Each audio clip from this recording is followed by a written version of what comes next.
Good afternoon, everyone. Thanks for joining us a little earlier than normal today. I want to make sure that the pool has plenty of time to set up for this afternoon's major event. I'm excited to announce that next Monday, on April 24th at 10 a.m. Eastern Time, the President will speak via video conference with the commander of the International Space Station, Peggy Whitson, and her fellow astronaut, Jack Fisher. In 2008, Dr. Whitson became the first woman to command the International Space Station, and on Monday, she will break the record for the most time spent in space of any American astronaut. The President, joined by his daughter Ivanka and NASA astronaut Kate Rubin, will congratulate Dr. Whitson on this incredible accomplishment and discuss the importance of encouraging women to pursue careers in STEM fields: science, technology, engineering, and math. As you're all aware, in addition to signing the NASA Transition Authorization Act, the President also recently signed the Inspire Women Act, which ensures that NASA continues recruiting women for important STEM-related jobs in aerospace, an effort that's particularly important to this President. We're working closely with NASA and the Department of Education to make this conversation available to classrooms throughout the country. The Department of Education will also be providing tools for teachers to build lessons around this conversation between the President and these two outstanding Americans who are orbiting 220 miles above their heads. The call will air live on NASA TV and stream on NASA's website and Facebook page. And while we're on the topic of upcoming events, I'd like to note that the President will welcome Palestinian President Abbas for a visit to Washington on May 3rd. They will use the visit to reaffirm the commitment of both the United States and Palestinian leadership to pursuing and ultimately concluding a conflict-ending settlement between the Palestinians and Israel. We'll have further guidance on that visit as we get closer to the date. In terms of additional announcements, the President will be giving the commencement address at the Coast Guard Academy in New London, Connecticut on May 17th. And as we grow closer to that date, we will continue to provide updates. Moving along to current events, this morning the President signed an important piece of legislation for our nation's veterans. The Veterans Choice Program Extension and Improvement Act eliminates the original sunset date on the Veterans Choice Program, which gives veterans who are unable to schedule an appointment at a VA facility in a timely or convenient manner the ability to receive care from an eligible non-VA healthcare provider. Using funds that have already been appropriated for this program, this gives our nation's heroes the peace of mind they deserve while this administration works with Congress to enact comprehensive reform and modernization at the VA. The Vice President is continuing on his international tour today. On Tuesday, he spoke to 2,500 servicemen and women on the deck of the USS Ronald Reagan in Japan, thanking them for their service and discussing the President's plan to rebuild our military. He then met with and delivered remarks to Japanese business leaders and stopped by a youth baseball clinic before leaving Japan. He is scheduled to land in Jakarta, Indonesia right about now. We'll have further updates on his travels the rest of the week. This week is also National Park Week, and Secretary of the Interior Ryan Zinke is currently in California meeting with rangers at 5 national parks. On Monday and Tuesday, he was at Channel Islands National Park, where he led a class of junior park rangers, and today he'll visit Golden Gate National Recreation Area. Since being sworn in on March 1st, Secretary Zinke has met with rangers at 9 national parks. He'll make that 10 when he visits Shenandoah National Park outside Charlottesville, Virginia next week. Every American has had the opportunity to participate in the celebration of our nation's parks. They're free of charge this Saturday and Sunday. Anyone who's interested in finding a local park or information can go to nps.gov. And finally, I know just moments ago the President announced that he will be holding a press conference next Thursday to discuss the progress that's being made on behalf of our nation's veterans. We'll have further updates on the guidance for next week. With that, we're glad to take a few of your questions. John. A couple of unrelated topics. First of all, Georgia 6th Congressional District. The fact that John Ossoff voted 5 or 6 points more than most Republicans thought that he would have. And Lindsey Graham saying this is a wake-up call to the Republican Party that there's a lot of moderates beginning to emerge in the South to a greater degree that the Republican Party needs to pay attention to. I don't imagine that the outcome of the runoff is in that much question, but does Senator Graham have something there that the Republican Party needs to pay attention to changing demographics, particularly in the South? Well, I think you know that based on my former position, we talked about changing demographics throughout the country and made significant headway in doing that. And I think in large part, that's why we won. I mean, we had been talking about how the Republican Party had won at so many different levels of our country, but the presidency had eluded us. This president went and got 306 electoral votes, won 30 of 50 states, over 2,600 counties. I think we did pretty well in November, and we've continued to pick up seats around the country at different levels. So I feel very confident about the state of the party. The fact that Ossoff came so close to 50%. Yeah, I would. Well, I would just looking at the facts. There was one candidate on the Democratic side. They spent over $8 million on one that they backed. I mean, let's.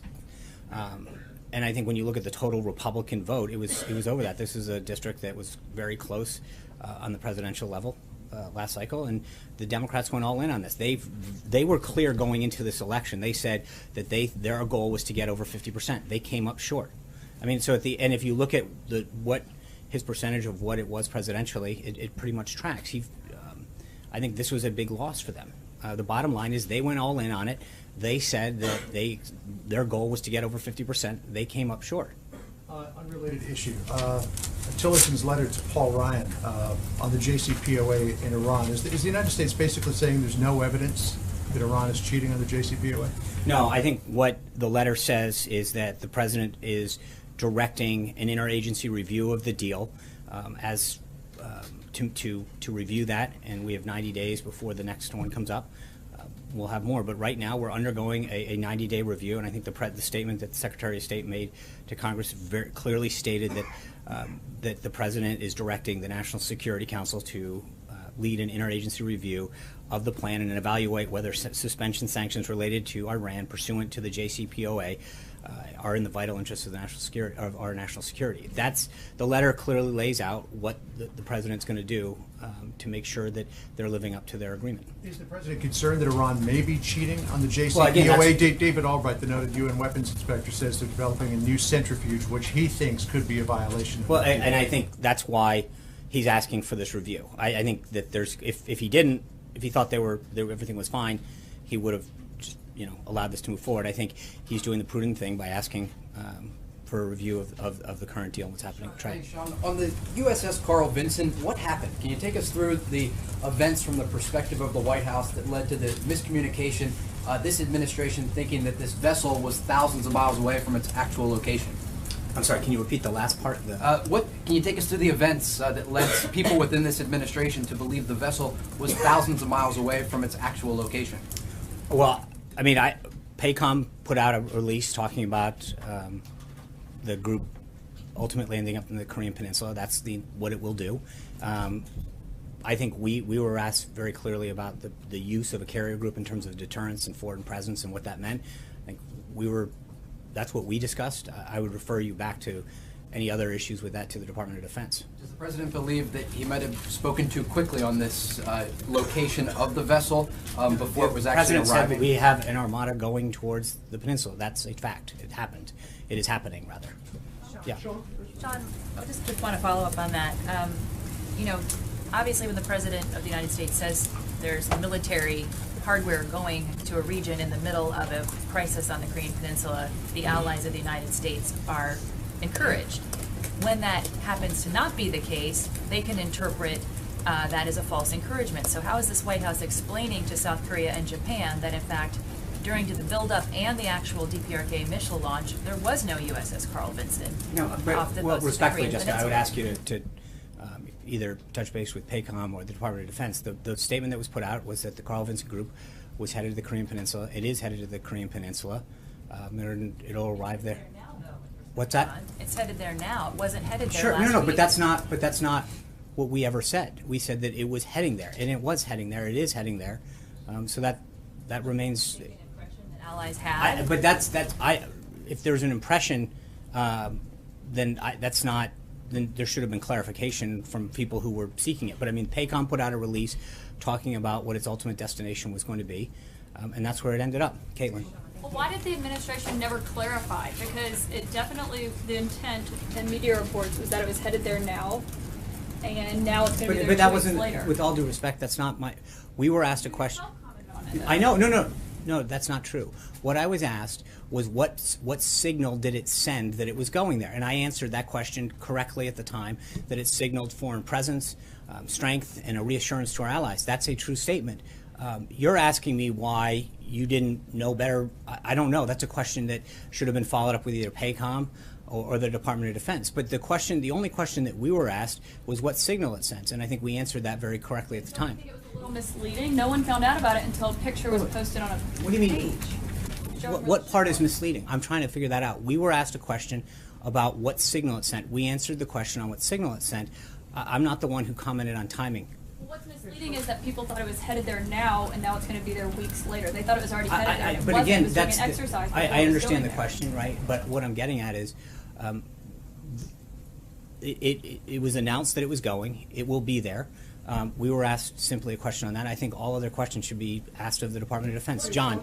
Thanks a lot, Sean. Earlier today, China's foreign ministry spokesman said that China is increasingly frustrated with North Korea. And North Korea, you may have seen it, put out a simulated video over the past 24 hours which shows its missiles attacking, destroying an American city. What's the American White House reaction to that video and also to the comments by China's foreign ministry spokesperson? Well, on the first part, this isn't the first time that North Korea has put out propaganda tools, and I don't think we're going to comment on every time they put out a piece of propaganda. Second, I think it's encouraging to see China continue to move forward and join us in this effort to control North Korea. I've commented before, I think that the relationship that the president started building with President Xi down in Mar-a-Lago is clearly showing some positive signs. China continues to have both economic and political influence over China, and so I think it's important to see them heading in this direction. I think it's a very positive sign to see them play a larger and larger role. I think it is in everybody's interest to contain North Korea's actions. John Gizzi. How strong is that influence? I'm sorry, John. How strong is that influence, though, if the foreign ministry spokesman for China, which the president is depending on for this particular incursion, is saying that he himself, that China itself, is frustrated, increasingly frustrated with the North Koreans? Well, again, I think from an overall diplomatic sense, I think it's a positive to see China continue to take positive signs aligning with the position that we have on this. That's a positive thing.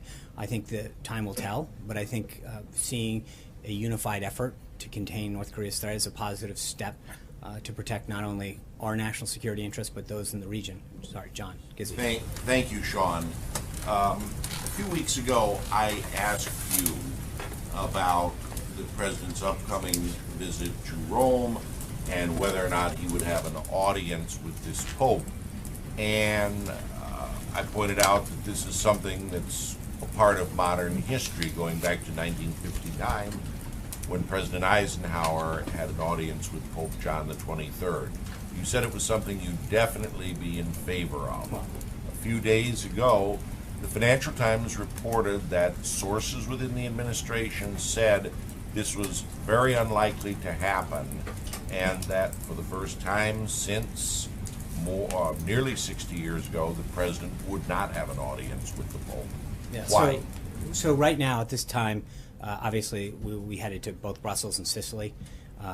If we have updates on the schedule, and we're still plenty far away, I'm sure that we will let you know about any additional stops. But Are you in touch with the Holy See about? I appreciate the effort, but I think until we have an update, I'm not going to go there. Francesca. Sean, back on Iran and the State Department's letter to Congress, there's been some talk about stricter sanctions on Iran for the ballistic missiles test that it's been conducting and state finance of terror. Are you concerned that tougher sanctions on Iran would motivate it to violate the nuclear deal? Well, I obviously any action that we would take if we did is something that gets vetted through the interagency process, and all of those kind of considerations are taken in terms of trying to achieve the effect that we want. So sanctions have been an effective tool in many cases, and I think that, as we've mentioned, a lot of times the president doesn't telegraph what action he's going to take, but as we conduct review of options available in this situation, we'll go through the interagency process and have different entities weigh in. Sure, but in consideration of those potential Right, sanctions. obviously, but we're well aware of any potential negative impacts that an action could have. And so regardless of whether it's an economic, a political, or military action, you always weigh all those kind of options. George? Sorry, one small follow-up Yeah. on that. The president has said, though, that he would like to see the nuclear deal renegotiated with Iran. How specifically does he plan to get a new deal? Is that something that he still wants to do? Well, again, that's why we're undergoing this interagency review. Part of this is to get the entire team to look at it as part of the next 90 days review that is required under the deal. So we will have recommendations that will be presented to the president on where the deal stands and how to act further. George. Thanks, John. Looking ahead to the 100-day mark and setting aside executive orders, can you say what the single piece of legislation that you are proudest that you got through Congress that was on the president's agenda? Well, a few things on that. Number one, we're not done. We've got a little ways before we hit the 100-day mark. So I think what you've seen out of this White House is a very robust agenda of activity. There's a lot of executive orders that I think the president's been pleased with, not only what they've done or what they will do, but what they've done. I think when you look at immigration in particular, we see a very significant drop at the border. I think on jobs, there's been a lot of activity that we've been very proud to see American manufacturing and job creation. But then there's pieces like what we did today that I think if you're a veteran who served our country, to know that you have additional options to get health care in a timely manner, or not just but a geographically friendly manner, so you're not driving hours, is very helpful and a strong symbol of how we treat our veterans. There's a lot of things that I think the president's done on veterans, on immigration, on regulatory reform. As I mentioned here, we're now at a dozen Congressional Review Act pieces of legislation that have been signed that have had, I think, a very positive impact and will have a very positive impact on job creation. And I've noted before to you that only one had ever been signed in history before. That's a pretty significant achievement for this president, and obviously when you look at the confirmation of Neil Gorsuch to the Supreme Court, it's another significant one. But there's a lot, and again, we'll obviously spend some time talking about this next week.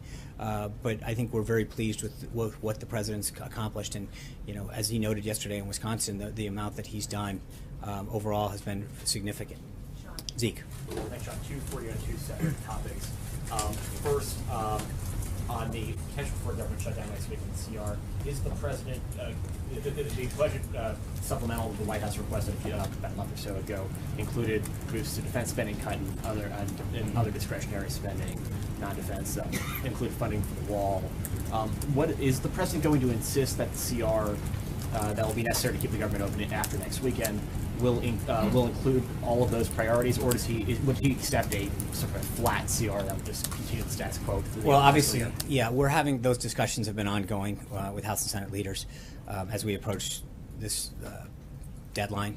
But as you correctly point out, I mean, the president's priorities are very well known, what he wants to do in terms of both military and homeland security. Yeah, but I think that to start negotiating in public will probably not be a very prudent thing to do as we get closer to that deadline. So I respectfully, we're days away. You'll have plenty of time to see what's in there. Richard, second question, another topic. Sorry.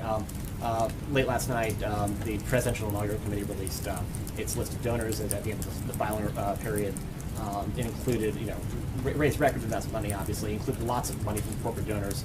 Many of them who have business before the administration. As the president who ran on the "Drain the Swamp" slogan, concerned about the perception, certainly, but also any or the potential for any real conflict of interest between some of those donations coming into supporting his inauguration. No, I mean I think that this is just like a campaign in the sense that you have there's full there's disclosure on this for a reason so that you know what's happening. I think funding the inaugural committee has pretty much been a nonpartisan activity that is going back every administration, going back through administrations. So this is a time-honored tradition. I think a lot of Americans and companies and entities are proud to support the inaugural, and I think that you've seen that over time. The people who have been, there are a lot of people who really take pride in helping us show the world a peaceful transformation of power. Richard. Thank you, Sean. I just want to go back to Wisconsin yesterday. You want to go back, huh? It's nice. The president said about the issue with the local dairy producers, dairy farmers, that the White House was going to work on that very hard immediately. Actually, starting today, that's what he said. Calling Canada and asking for solution. Has the White House been in contact with anybody in Canada, in Ottawa? I'll have an update for you, hopefully at some point on that.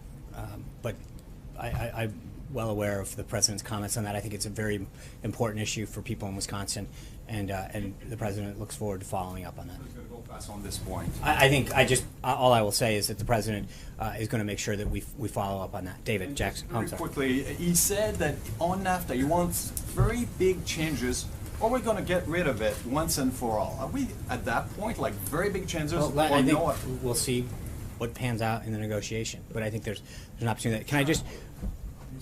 I think I got this, but thank you. Maybe. All right, thanks, man. I'll see you in a minute. Hold on one second. All right, that was cool. Real quick, how do you follow that?